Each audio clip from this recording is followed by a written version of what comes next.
Snowboarding is a recreational and competitive activity that involves descending a snow-covered slope while standing on a snowboard that is almost always attached to a rider's feet.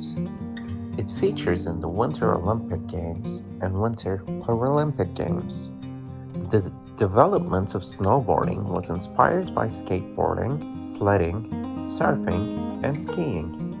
It was developed in the United States in the 1960s, became a Winter Olympic sport in Nagano in 1998, and featured in the Winter Paralympics at Sochi in 2014. As of 2015, its popularity, as measured by equipment sales in the United States, peaked in 2007 and has been in a decline since.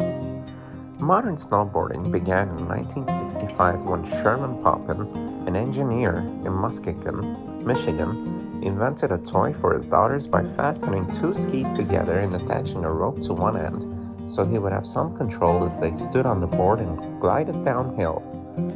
Dubbed the Snurfer, combining snow and surfer, by his wife Nancy, the toy proved so popular among his daughter's friends that Poppin licensed the idea to manufacturer, Brunswick Corporation, that sold about 1 million Snurfers over the next decade. And in 1966 alone, over 500,000 Snurfers were sold. In February 1968, Poppin organized the first Snurfing competition at a Michigan ski resort that attracted enthusiasts from all over the country. One of those early pioneers was Tom Sims, a devotee of skateboarding, a sport born in the 1950s when kids attached roller skate wheels to small boards that they steered by shifting their weight. As an 8th grader in Haddonfield, New Jersey in the 1960s, Sims crafted a snowboarding in a school shop class by gluing carpet to the top of a piece of wood and attaching aluminum sheeting to the bottom. He produced commercial snowboards in the mid-70s. Like some other winter sports, snowboarding comes with a certain level of risk. The injury rate for snowboarding is about 4 to 6 per 1,000 persons per day, which is around double the injury rate for alpine skiing.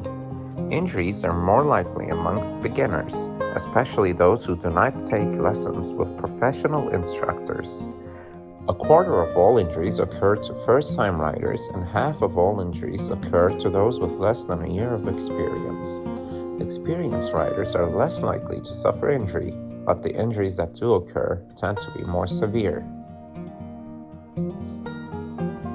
2/3 of injuries occur to the upper body and 1/3 to the lower body. This contrasts with alpine skiing, where 2/3 of injuries are to the lower body. The most common types of injuries are sprains, which account for 40% of injuries. The most common point of injury is the wrists. 40% of all snowboard injuries are to the wrists, and 24% of all snowboard injuries are wrist fractures. There are around 100,000 wrist fractures worldwide among snowboarders each year. For this reason, the use of wrist guards, either separate or built into gloves, is very strongly recommended. They are often compulsory in beginners' classes, and their use reduces the likelihood of wrist injury by half.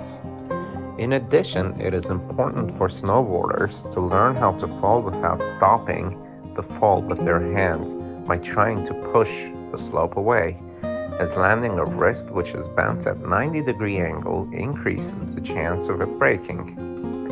Rather, landing with the arms stretched out like a wing and slapping the slope with the entire arm is an effective way to break a fall. This is the method used by practitioners of judo and other martial arts to break a fall when they are thrown against the floor by a training partner.